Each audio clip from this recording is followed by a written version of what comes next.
जी part 2 start हो गया। अच्छा जी, अब डिस्कस करना है अबव इश्यूज को। तो 1 तो आपका होमवर्क है, पहले पढ़ें फिर 1 बाय 1 करते हैं, ठीक है। OL deals in medicine and surgical instrument. OL is in process of finalizing its financial statements. Following matters are under consideration. OL sells A1 and B1 दो products हैं with 1 year warranty. These units are purchased from manufacturer Star Limited. The detail of warranty are as under. ऐसे नहीं वो example करवाई, कह रहे हो गया आप, है ना, इसीलिए करवाई थी, इसने होमवर्क देना था।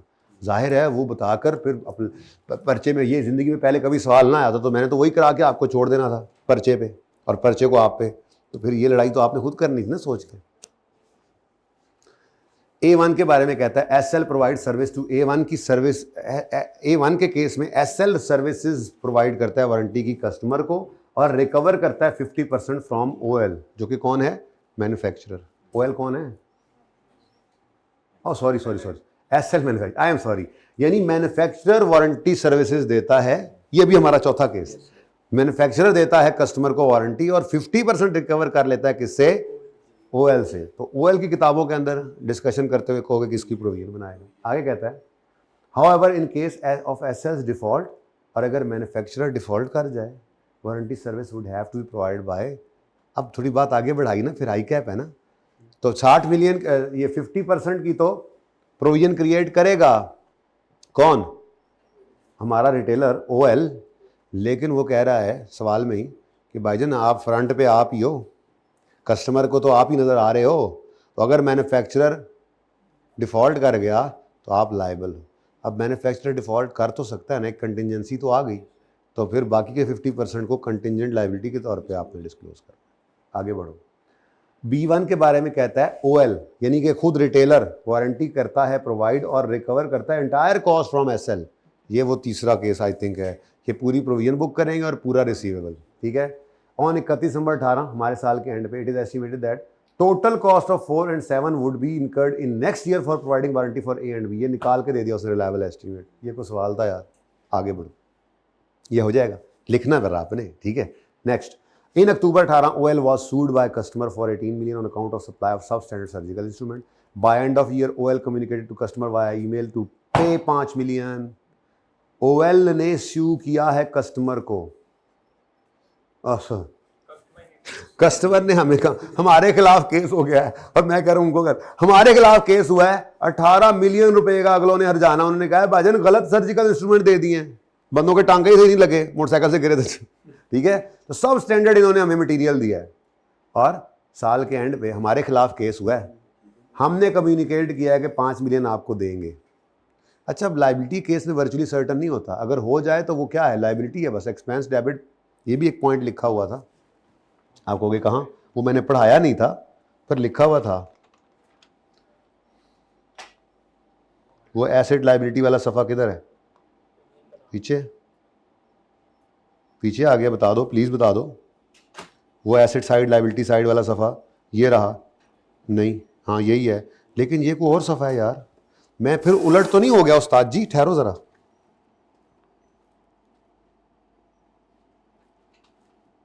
यही वाला मेरा है, चेक कर लें।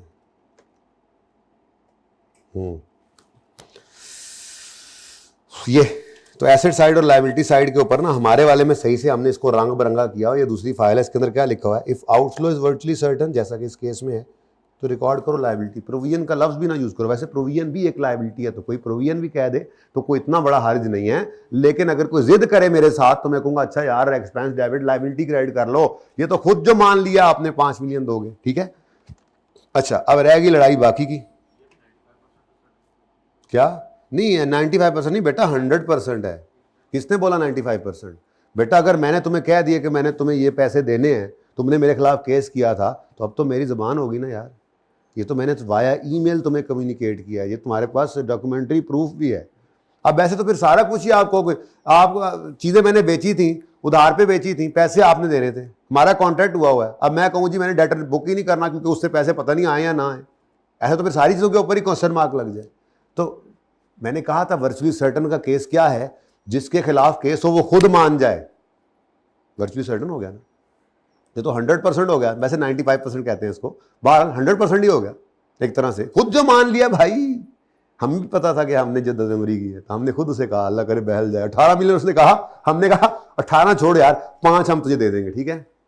अच्छा, in respect of remaining amount ओएल्स लॉयर, बाकी वकील साहब को हमने बुलाया हुआ था। वकील साहब ने कहा भाईजान खराब जो किया आप कुछ तो करो। हमने कहा 50 लाख उनको दे देते हैं।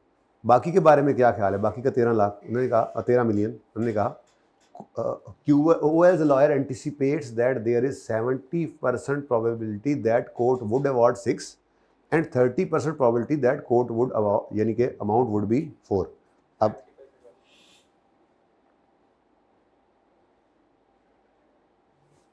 फंस गए। दो तरह की परसेंटेजेस है। मैंने आपको यही तो निशानी बताई है कि जो परसेंटेजेस लगी हों रुपीस के साथ, ये परसेंटेज किसके साथ लगी हुई है? 70% है 6 मिलियन देगा कोर्ट, 30% है 4 मिलियन देगा कोर्ट। तो ये तो रिलायबल एस्टीमेट के लिए है, ये तो रिलायबल एस्टीमेट के लिए है। और इसमें आप क्या करोगे? आप मोस्ट लाइकली उठाओगे। भाई प्रोबेबिलिटी की बात तो कर ही नहीं रहा। Present obligation due to past event है क्या? सब स्टैंडर्ड सप्लाई किए हैं यूनिट्स। फिर आउटफ्लो भी रिलायबल एस्टीमेट भी आ गया 6 million most likely. Outflow probable है कि नहीं है ये तो कहीं लिखा ही नहीं हुआ उसने। एंटिसिपेट तो मतलब उसका अंदाजा है, इसको नहीं कंसिडर करना। जो लफ्ज कंसिडर करना है वो ये है।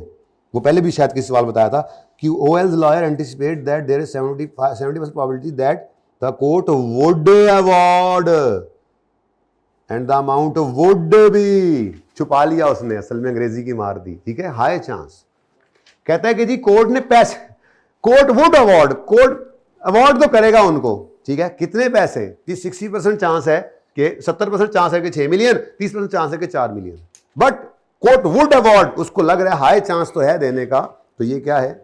ये प्रोबेबल है, ठीक है। चलो 2 हो गए। तीसरा भी पढ़ ही लो। Imported has imported 7,000 units of medicine at cost of इतने। However in November study was publish in medical journal, जिसने बताया कि तुम्हारे वाली मेडिसिन से दूसरी अच्छी है, जिसकी वजह से 5,000 यूनिट जो स्टॉक में पड़े हैं वो डन डन डन डन। क्या बीच पैरा रह गया? चलो अब मैंने ये पढ़ लिया, पहले इसको देख लो। ये कौन सा पॉइंट है? ये अभी भी करवाया आपको।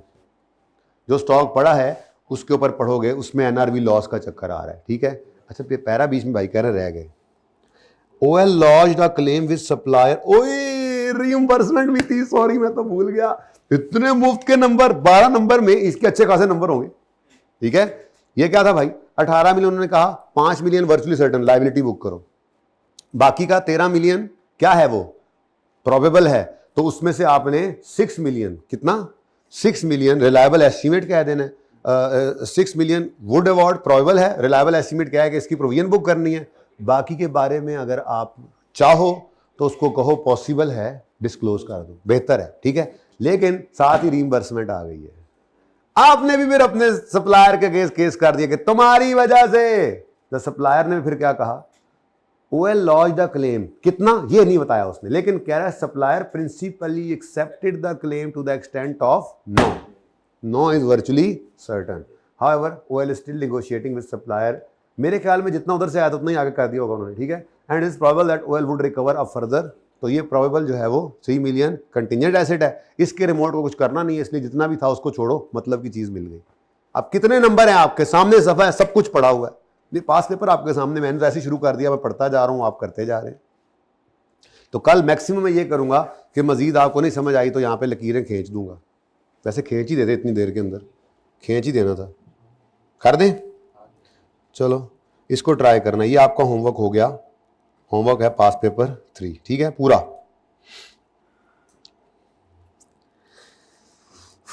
हाँ जी, कोई और भी होना चाहिए। एंथनी चासानी, चुप है। 2 कौन सा है? क्या है उसमें? क्या है तो क्या है? अभी तो सिर्फ फाइनल अकाउंट शुरू नहीं हुआ, अभी तो सिर्फ IS-37 चल रहा है। चुप है, थ्योरी नहीं है, तुम्हारी रिटर्न प्रैक्टिस है। तुम्हें किसने कहा है थ्योरी है? नाबा देखो, नाबा में ये पॉइंट आप पहले ही कर चुके हैं। ये ऐसी क्या कर चुके हैं ना, जो कर चुके हैं ये, ठीक है। वो जिनको स्ट्रेस हो ये रीइंबर्समेंट में हमने ये काम किया था। वैसे तो 1 भी आप कर सकते हैं, लेकिन छोड़ें फिलहाल, मेरा दिल है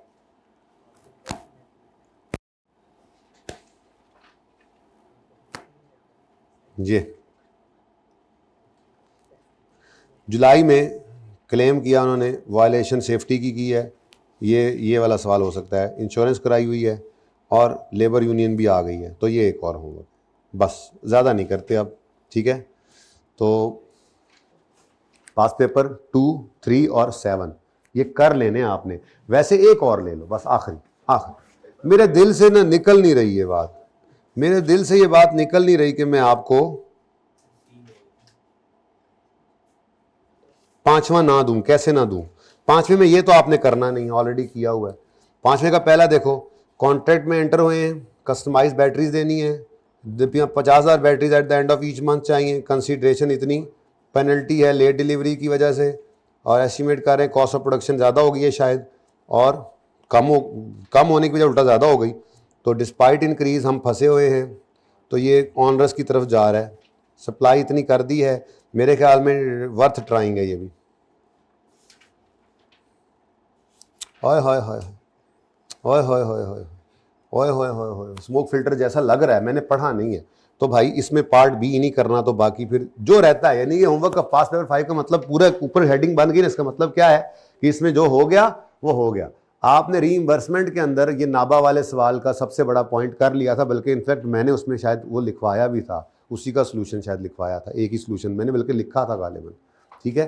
तो इसलिए वो छोड़ देना, बाकी कर लेना। तो अब पास पेपर 3 बल्कि 2 भी लिखना है, 2, 3, 5, 7, लेकिन थोड़ा थोड़ा लिखना है। हर सवाल पे 15 नंबर का सवाल है तो 15 मिनट में लिखना है आपने, हिम्मत करनी है 15 से 20 मिनट में, यही तो असल काम है, ठीक है। तो 1 घंटे का होमवर्क है, उसके अलावा होमवर्क कोई नहीं। अब IAS 10 जो पढ़ाऊंगा बस वो सुनना है, ऐसे इंजॉय करना है, वो कल फिर उसका होमवर्क होगा, ठीक है ना। ओके, 10 कुछ नहीं है, अलग से हैं कॉन्सेप्ट्स हैं, MCQs में आएगा, आपके फाइनल अकाउंट्स में यूज होगा, आपके IAS 37 के हर सवाल में घुसा होगा। अलग से भी 1-2 सवाल प्योरली इसके बन जाते हैं, लेकिन वैसे अलग से कुछ नहीं है, ये यूज इसी के साथ ही होता है, ठीक है। तो IAS 10 स्टार्ट करते हैं। पहले तो इसको लबते हैं कि ये है किधर। थोड़ा सा होमवर्क है यार, रोला ना पाया करो।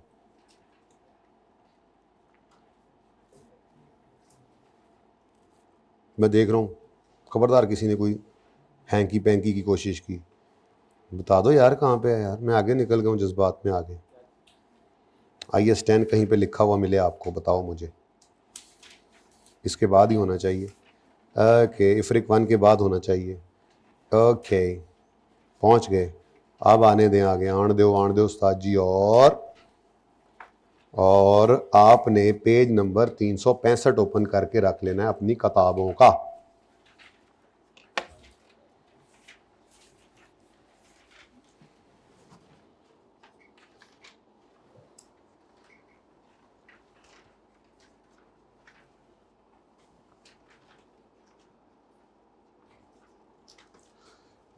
दिसंबर 13 और 31 मार्च 14।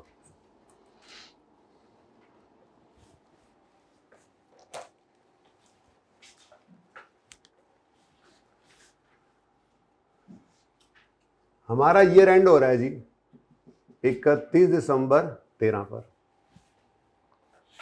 अब 31 दिसंबर 13 इसको रिपोर्टिंग डेट कहते हैं स्टैंडर्ड में, हर जगह पे वैसे रिपोर्टिंग डेट कहते हैं, ठीक है। Reporting date, year end, balance sheet date. तो 31 दिसंबर 13 पर जो ईयर एंड हुआ है उसकी फाइनेंशियल स्टेटमेंट 31 दिसंबर 13 की शाम को फाइनल नहीं हो जाती, ठीक है।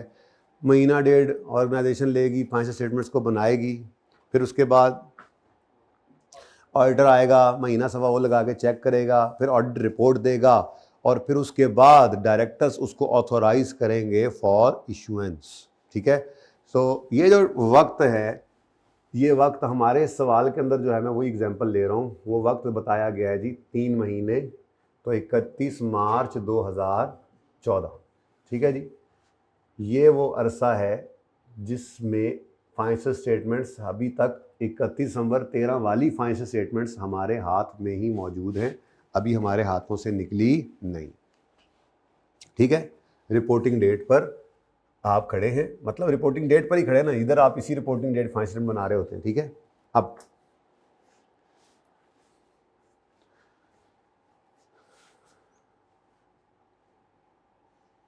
31 दिसंबर 13 से पहले चोरी हुई, आपको 31 दिसंबर 13 पर नहीं पता था, अभी फाइनेंशियल स्टेटमेंट्स आपके हाथ में ही थी, तो आपको पता चल गया। मैं थोड़ी सी बुनियाद वैसे ही एक उस केस वाले सवाल में थोड़ी सी बना दी थी आपकी। बहरहाल मुझे बताइए कि अगर आपकी चोरी हुई है 31 दिसंबर 2013 से पहले और आपको पता चल गया है और अभी फाइनेंशियल स्टेटमेंट्स आपके हाथ में ही हैं, तो क्या जाने दें इस गलती को, रिकॉर्ड ना करें? इसका रिकॉर्ड ना करना एक एरर हो जाएगी। और अगर फाइनेंशियल स्टेटमेंट्स हाथ से निकल गई और अगले साल पता लगा, तो बेटा आइए सेठ याद है, हाँ, फिर प्रायर ईयर एरर करेक्शन करनी पड़ेगी, रीस्टेटमेंट करनी पड़ेगी, नोट बनाना पड़ेगा। पागल थोड़ा ही है। एक इवेंट ऐसा है, ये पता चलना एक एविडेंस था, बस उस इवेंट का जो एग्जिस्ट कर रहा था रिपोर्टिंग डेट पर। तो ऐसा इवेंट जो कि जस्ट आपको प्रूफ कर रहा है, कंफर्म कर रहा है, एक एविडेंस दे रहा है ऑफ अ कंडीशन जो कि एग्जिस्ट करती थी रिपोर्टिंग डेट पर, तो ऐसे इवेंट को कहा जाता है एडजस्टिंग इवेंट। क्या मतलब मतलब आप इसकी जर्नल एंट्री कर लेंगे। फाइनेंशियल स्टेटमेंट्स अभी आपके हाथ में ही हैं, तो इसकी जर्नल एंट्री कर लीजिए, चोरी हुई और पता चल गया। क्योंकि चोरी, असल इंपॉर्टेंट थिंग इज चोरी, ठीक है। चोरी आपके साल में हो चुकी है ना जी, ईयर एंड 31 दिसंबर 13 से पहले चोरी तो हो चुकी है, बस आपको पता नहीं चला था, तो पता चल गया है। अभी फाइनेंशियल स्टेटमेंट्स आपके हाथ में हैं। तीर को देखें कहां पे है, उसी तीर को देखें कहां पे, ठीक है। तो ऐसी सूरत के अंदर फाइनेंशियल स्टेटमेंट अभी आपके हाथ में है, तो आप इसको एडजस्टिंग इवेंट कहेंगे। क्या कहेंगे जी इसको? तो IAS 10 वो इवेंट्स जो आफ्टर रिपोर्टिंग डेट होते हैं, बट लेकिन बिफोर ऑथोराइजेशन डेट होते हैं। ऑथोराइजेशन का मतलब क्या है? ऑथोराइजेशन का मतलब होगा जो BOD ने ऑथोराइज किया, before date of authorisation by directors, BOD लिख देता हूं, but before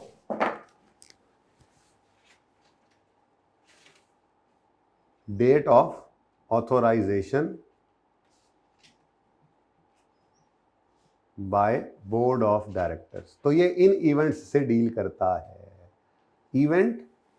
events after, event क्या हुआ? पता चला है जी।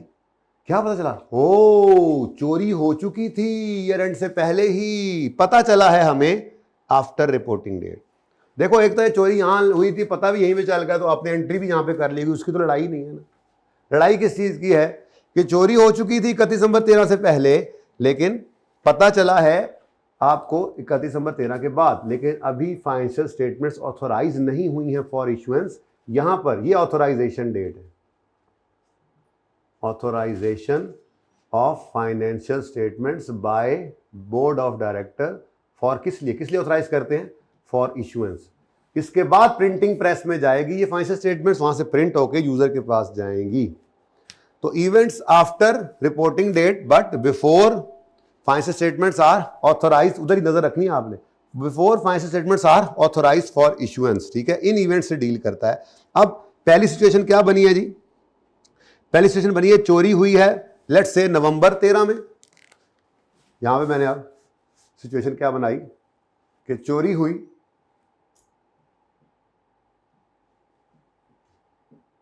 नवंबर 2013 में और पता हमें चला फरवरी 2014 में।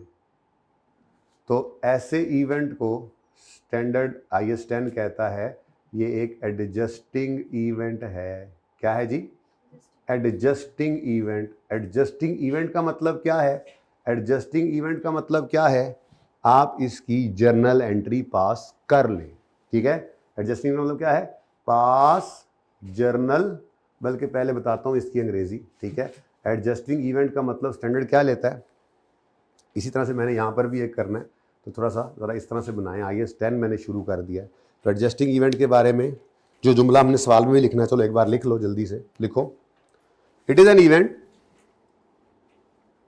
बल्कि तरतीब से लिख लेते हैं। एडजस्टिंग इवेंट में नंबर 1 क्या है? पास करो जर्नल एंट्री। एडजस्टिंग इवेंट का मतलब क्या है? थोड़ी जगह तंग सी लग रही है। चलो, एडजस्टिंग इवेंट का मतलब क्या है? नंबर 1, पास करें जर्नल एंट्री। पास करें जर्नल एंट्री। क्या जर्नल एंट्री पास करोगे आप? एक्सपेंस डेबिट और चोरी हुई है, कैश की चोरी हुई है, ठीक है। एक्सपेंस क्या है? वो लॉस हो गया पीएनएल के अंदर, फ्रॉड आपके साथ हो गया, चोरी हो गई, तो पीएनएल के अंदर एक्सपेंस डेबिट कर दें और जो चीज़ चोरी हुई है वो क्रेडिट कर दें। मैं कहता हूँ जी मेरा कैश ही चोरी हुआ, ठीक है, डन हो गया। तो expense debit provision. Adjusting event का मतलब एडजस्टमेंट करो, मतलब जर्नल एंट्री पास करो, ठीक है। लेकिन जब आपने जर्नल एंट्री पास कर ली तो अब मज़ीद कोई डिस्क्लोजर देने की ज़रूरत नहीं है, बस ठीक है, जर्नल एंट्री पास हो गई तो नो डिस्क्लोजर इज़ रिक्वायर्ड। अच्छा, दूसरी सिचुएशन बनाते हैं।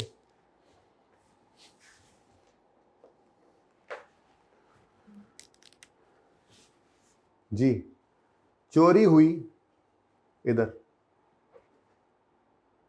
जनवरी में चोरी हुई और पता चला इधर, पता चला इधर मार्च में, लेट से। तो दूसरी एग्जांपल बना ली हमने कि चोरी हुई फरवरी 2000। इसकी अभी अंग्रेजी लिखवाता हूँ जो पर्चे में लिखेंगे, फिलहाल तो सर समझा रहा हूँ, ठीक है। चोरी हुई है 2014 में ना, फरवरी 14 में चोरी हुई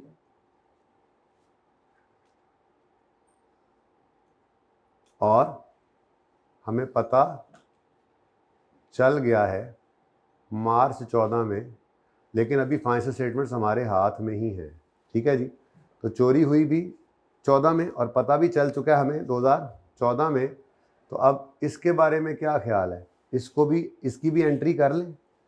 IAS 10 आगे बढ़ के कहता है नहीं यार, ये जो आप इंडिकेशन बता रहे हैं ये अरोज ही कब हुई है? After reporting date.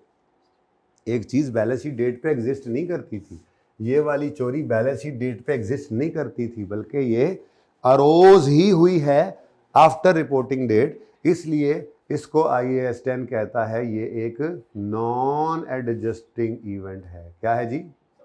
Non add नहीं, सब्सिक्वेंट तो दोनों ही हैं बेटा मेरे हिसाब से, तो मतलब सब्सिक्वेंटली पता चला है ना इसका, लेकिन सब्सिक्वेंटली जो पता चला है वो सिर्फ एक एविडेंस मिला है आपको कि कंडीशन जो एग्जिस्ट करती थी वो तो पहले से थी, पता नहीं था आपको, ठीक है। तो इसलिए इसको एडजस्टिंग कह लें। हाँ ठीक है, आप कह सकते हैं कि वो सब्सिक्वेंट नहीं, वो इस साल का, इसलिए यूँ कह रहा हूँ।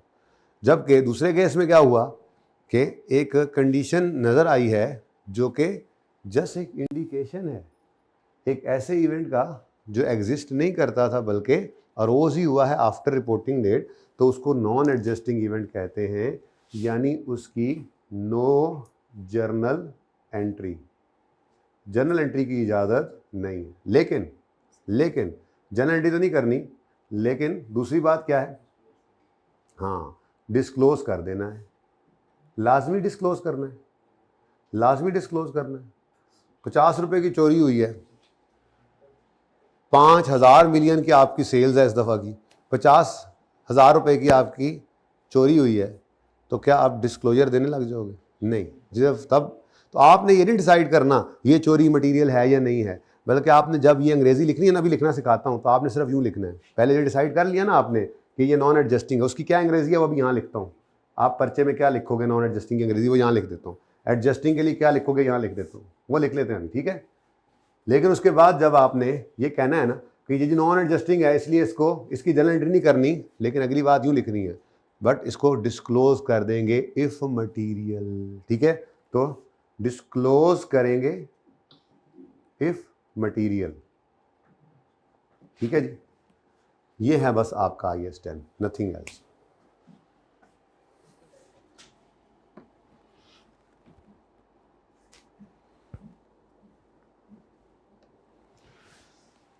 थोड़ा सा ना इसको मैं ज़रा और स्पेसिफिक करूं अगर, तो मैं यूं लिख दूं, pass journal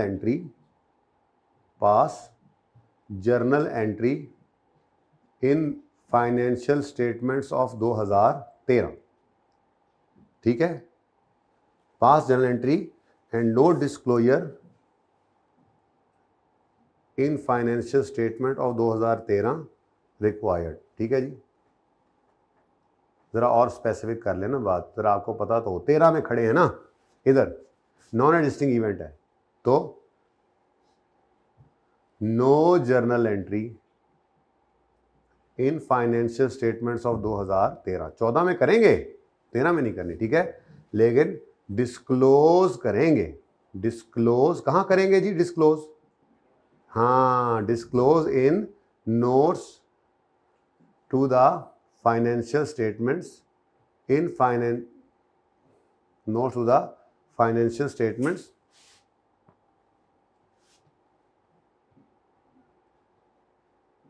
in financial statements of 2013, ठीक है। तो नोट्स किसके? 13 के नोट्स के अंदर डिस्क्लोज करें, ठीक है। 14 की तो बात ही कोई नहीं।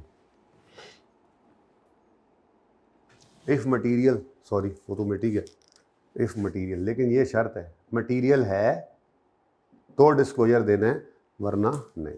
IS10 इतना सही है जी बस। लेकिन अभी तस्वीर ना खींचे, मैं तो कहता हूँ यहाँ पे वो अंग्रेज़ी जो पर्चे में लिखनी है, ये वाली लाइन जो एक लिखनी है वो भी लिख लेते हैं, फिर एक ही बार तस्वीर बनाए, IS10 सारा ख़त्म करें।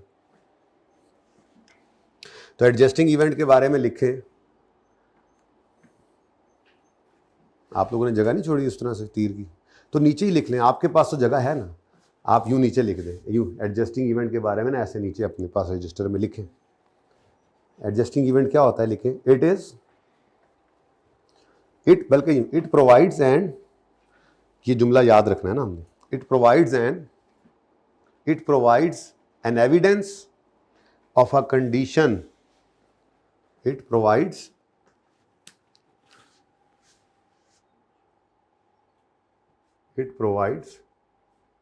an evidence of a condition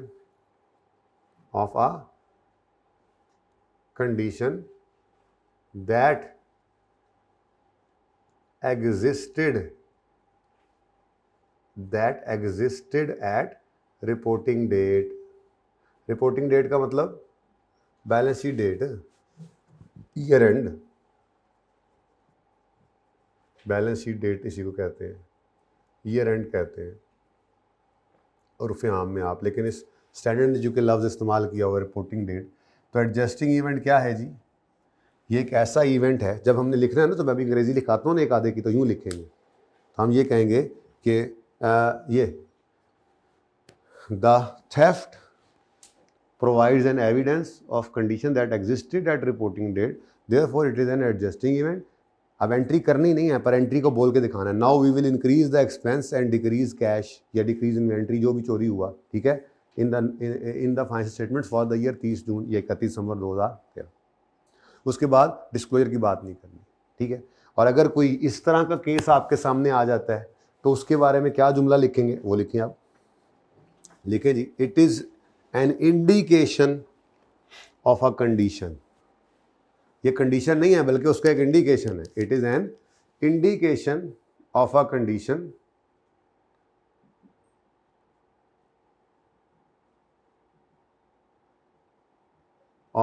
condition that existed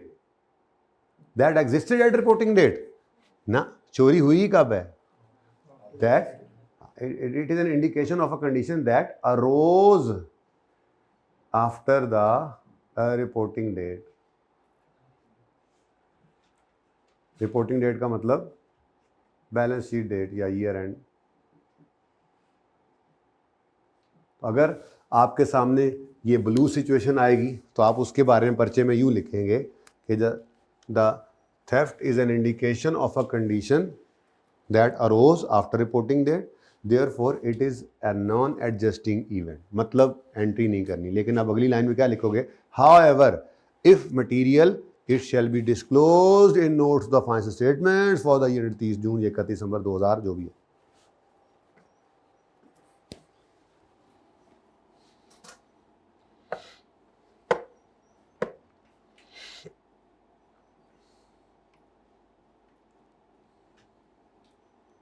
जी सही है। तो आपका स्टैंडर्ड ख़त्म हो गया यहाँ पे, ठीक है। बस आप इसमें कुछ तो ऐसे ही एब्सोल्यूट केसेस होंगे, कुछ स्पेशल केसेस हैं जो एक्सेप्शनल केसेस हैं, वो अलग से बस थोड़ा सा याद रखने पड़ेंगे, वरना IS 10 बस इतना ही है, IS 10 ख़त्म, ठीक है।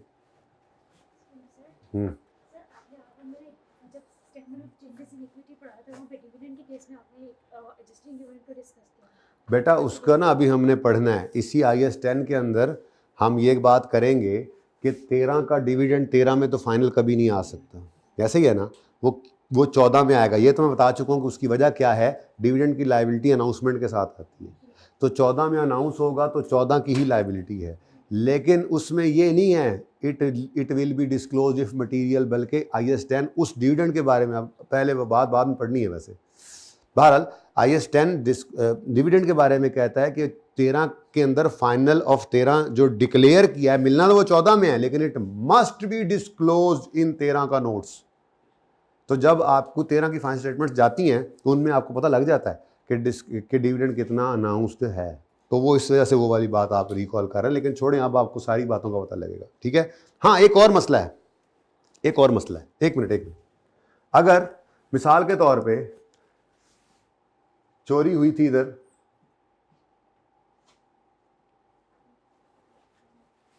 और पता चला इधर, फिर IS 10 के स्कोप से बाहर है। ये नहीं लिखना कि डिस्क्लोजर आएगा या नहीं आएगा, IS 10 के स्कोप से ही बाहर है, ये IS 10 के स्कोप से निकल गया। इस डेट के बाद वाला कोई भी इवेंट जो IS 10 उसको कवर नहीं कर सकता।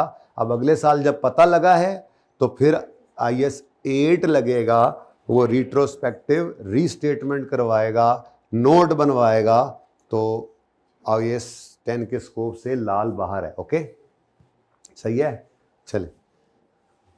अच्छा जी,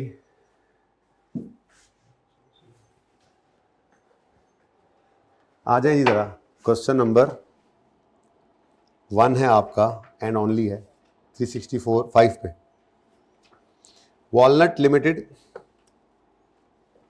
इज एंगेज्ड इन, भाई पिछले वाले नोट्स यूज़ करे जा रहे हैं, हालांकि नए नोट्स बनाने चाहिए, है ना, हर दफ़ा। अच्छा सॉरी जी।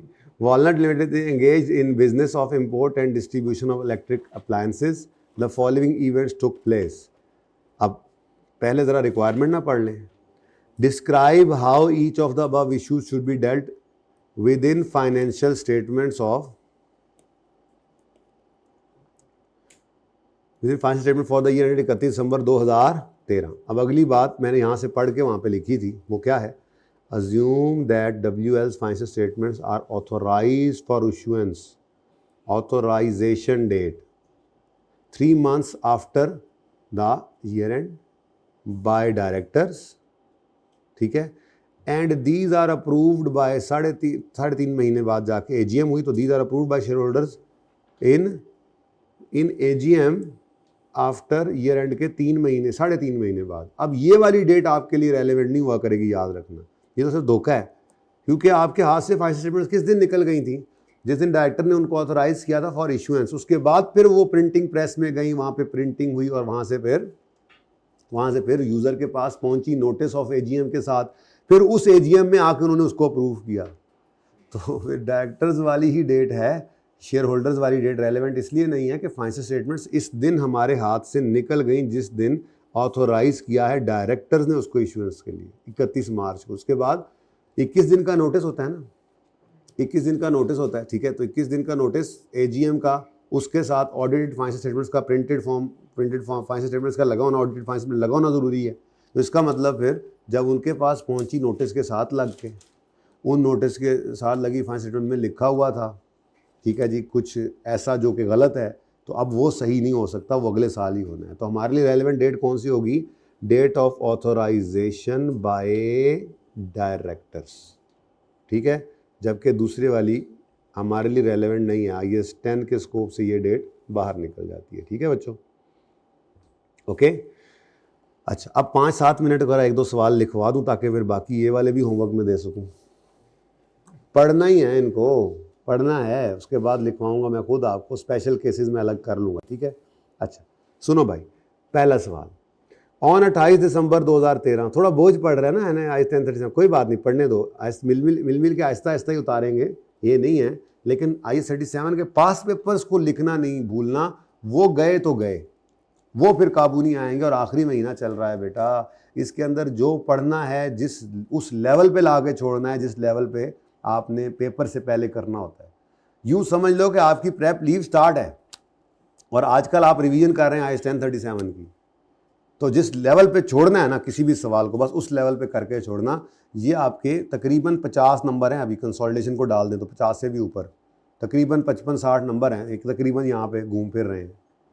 15 से 18 नंबर का सवाल कंसोलिडेशन का, फिर IFRS 15, IAS 37, 10 और फाइनल अकाउंट्स, इनको भी मिला जुला कर कोई मेरे ख्याल से 35 से 40 नंबर इधर से आ गए, तो 50+ ये रिवीजन है, समझो रिवीजन चल रही है।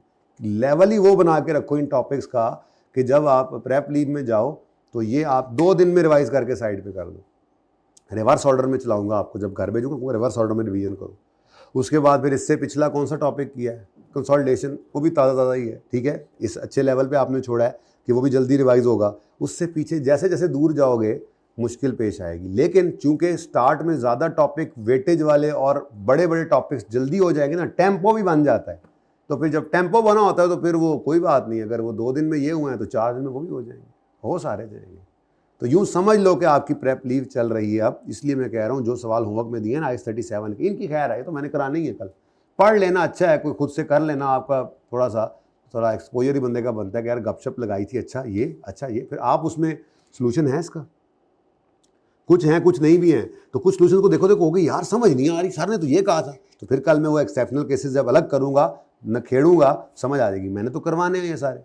लेकिन ये मस्ट होमवर्क नहीं है, पर जो पास पेपर 4 दिए हैं ना उनको लाजमी लिख लेना, क्योंकि उसके बाद फिर ये मौका दोबारा नहीं मिलेगा, प्रेप लीव में जाके मिलेगा। और प्रेप लीव में शायद ही आपको दोबारा लिखना पड़े, सारे नहीं लिखना, थोड़े से लिख लेना, बाकी सारे लिखे हुए होंगे तो टाइम बचेगा, वरना उस वक्त सारे लिखने पड़ेंगे, मर्जी है आपकी। अच्छा जी, 28 दिसंबर 13 पर factory of a debtor was destroyed in आग, लो जी आग लग गई, हमारे डेटर की फैक्ट्री में आग लगी, तो हमारी बला से हमें क्या मसला है ना, हाँ पैसे तो आने देना। ठीक है, तो डेटर है जी, और डेटर जो है, अब ये एक तस्वीर बना लेते हैं ना। ठीक है, तो ये पहला केस है, अच्छा इस स्पेशल के तो बहुत आसान सा केस है। ठीक है, डेटर, ये जनाब नंबर 1, ठीक है, नंबर 1 आग लगी है 31 दिसंबर, यहाँ पे बना ले, 31 दिसंबर 2013 है और ये 31 मार्च।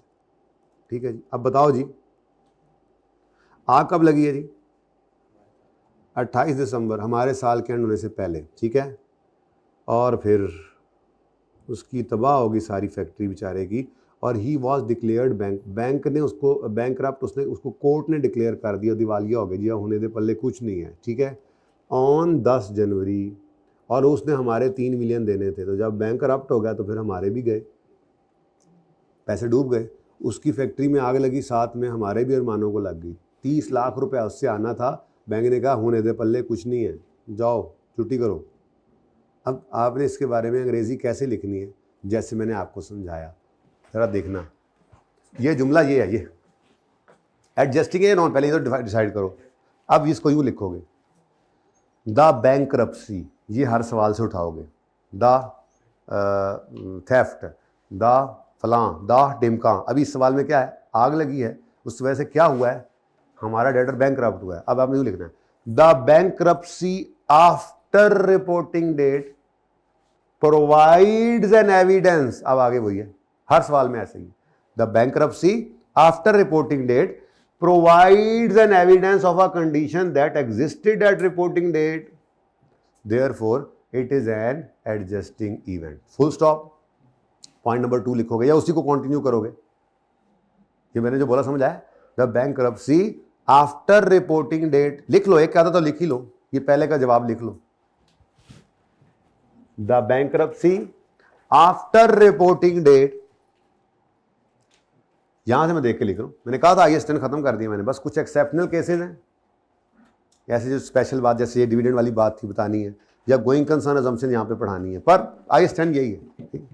तो the bankruptcy after reporting date provides an evidence of a condition, condition क्या है, फायर जो हुआ था, ठीक है, that existed at reporting date, therefore it is an adjusting event, full stop बाद आगे लिखे। अब एडजस्टिंग इवेंट का मतलब यहां पे आपको समझाया है, पर उसने कहा डिस्क्राइब करो, जनरल एंट्रीज नहीं मांगी। अब ये जनरल एंट्री हमने अंग्रेजी में लिख के बतानी है, तो आगे लिखोगे, now we will increase bad debt written off and decrease debtor by ₹3 million. Now we will increase bad debt return of expense, bad return of expense. Now we will increase bad debt return of and decrease debtor, ये entry को मैंने बोला है, and decrease debtor by 3 million, by 3 million.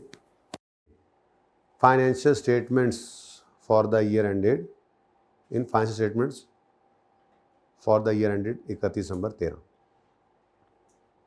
सही है, ऐसे लिखना है अगर एडजस्टिंग इवेंट हो तो।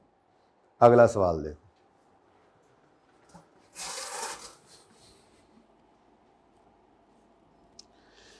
ऑन 6 जनवरी, यार डेटर बेचारों को क्या हो गया, एक और डेटर जिसने हमारा 22 मिलियन देना था, उसकी फैक्ट्री में भी आग लग गई। या अल्लाह हमारे डेटर्स की हिफाजत फरमा। और वो भी 15 जनवरी को क्या हो गया, बैंकरप्ट। अब आग कब लगी है जी, पहले तो ये सिचुएशन थी, अब आग कब लगी है, आफ्टर ईयर, और पता भी लगा है आफ्टर, तो ये कौन सा इवेंट है, नहीं, नॉन एडजस्टिंग, नॉन एडजस्टिंग।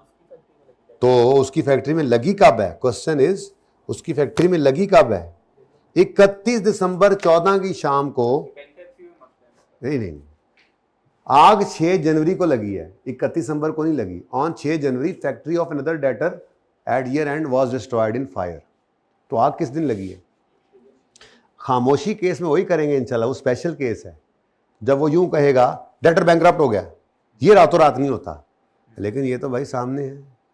कब आग लगी है, 6 जनवरी को, तो क्या 31 दिसंबर पर ये बैंकरप्ट था, तो फिर ये एक ऐसी इंडिकेशन है जो अरोज हुई है आफ्टर रिपोर्टिंग डेट, इसलिए ये एडजस्टिंग इवेंट नहीं है। हां, अगर मटेरियल लगे तो इसको डिस्क्लोज करो, लिखो the bankruptcy after reporting date. Bankruptcy उधर भी रिपोर्टिंग डेट के बाद थी, इधर भी रिपोर्टिंग डेट के बाद है, पर मसला क्या है, आग कब लगी है, पहले केस में ईयर एंड से पहले, तो वो तो बस हमारा बैंकरप्सी के साथ ही है, वो कब है, ईयर एंड के बाद, ठीक है। पास्ट इवेंट इसका क्या है, आग नहीं, आग लगना। बैंकरप्ट क्यों हुआ है भाई, खामोशी का केस इधर है, ये स्पेशल केस है, इसमें आपकी बात मानेगी। यहां पे क्या है, अ कस्टमर हु ओड 35 और 31 में वाज डिक्लेयर बैंकरप्ट। हाँ भाई, ये रातों रात नहीं हो जाता, ये 10 दिन पीछे भी जाते तो ये रातों रात नहीं बैंकरप्ट होते, ही तो कई दिनों से इसके हालात पतले हो रहे होंगे। ये स्पेशल केस, ये साइलेंट का केस है, यहां साइलेंट नहीं है, चीख चीख के कह रहा है 6 जनवरी को आग लगी है, और 6 जनवरी को आग लगने की वजह से वो बैंकरप्ट हुआ 10 को, तो फिर डिस्क्लोजर देंगे, एंट्री नहीं कर सकते, क्योंकि 31 दिसंबर पे ये बैंकरप्ट नहीं था, ठीक है।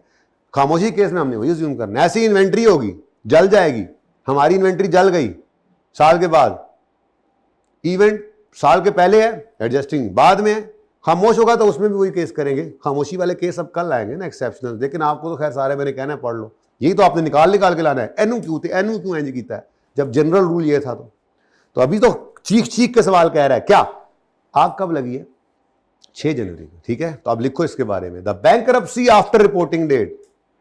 अगर बैंकरप्सी को ही सिर्फ देखे ना बेटा जी, तो फिर दोनों केसेस में नॉन एडजस्टिंग है। बैंकरप्ट तो ईयर एंड पे हुआ ही नहीं, बैंकरप्ट क्या ईयर एंड पे हो गया, बैंकरप्सी तो ईयर एंड के बाद है, तो दोनों ही नॉन एडजस्टिंग है। हम किसको बेस बना रहे हैं, आग लगने को, ठीक है। तो लिखो bankruptcy after reporting date is an indication, वहीं से देखकर लिखूंगा, यहां से देखकर लिखो, ये ये यहाँ पे ऊपर जब वजह लिखी, आगे ये जुमला डाल देना है और फिर उसको नॉन एडजस्टिंग कह के अगली बात लिख देनी है, कहानी खत्म। ठीक है, तो the bankruptcy after reporting date is an indication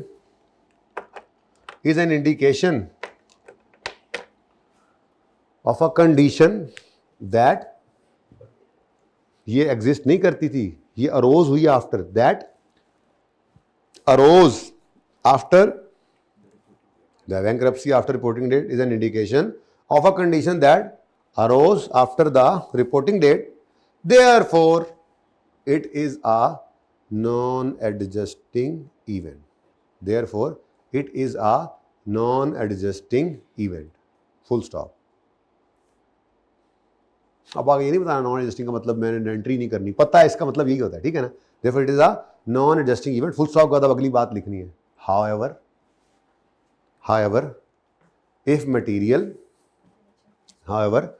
material, this shall be disclosed in notes to the financial statements. However, if material, it shall be disclosed in notes to the financial statements for the year ended 31 दिसंबर 13।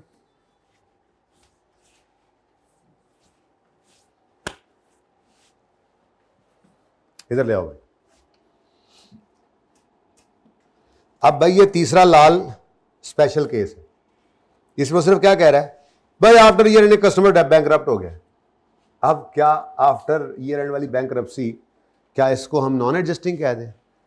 इसके बारे में हम assumption लेंगे ये रातों रात नहीं, 10 दिनों से कुछ बंदा बैंकरप्ट हो जाता है, दिवाली हो जाता है, तो हालात पहले से खराब हो गए, पता नहीं था बस हमें, अगर ईयर एंड पे जाते तब भी इसके यही हालात होते, तो ये एडजस्टिंग बनेगा। फिर उससे अगला सवाल, इन्वेंट्री है, देखो इन्वेंट्री है, 16 जनवरी पर पता लगाया कि इन्वेंट्री जिसकी 3 मिलियन की वैल्यू है वो वेयर हाउस से चोरी हो गई है, और ये इन्वेंट्री 31 दिसंबर पे पड़ी थी, तो चोरी इसका मतलब नहीं हुई ना, ये नॉन एडजस्टिंग है, डिस्क्लोज करेंगे।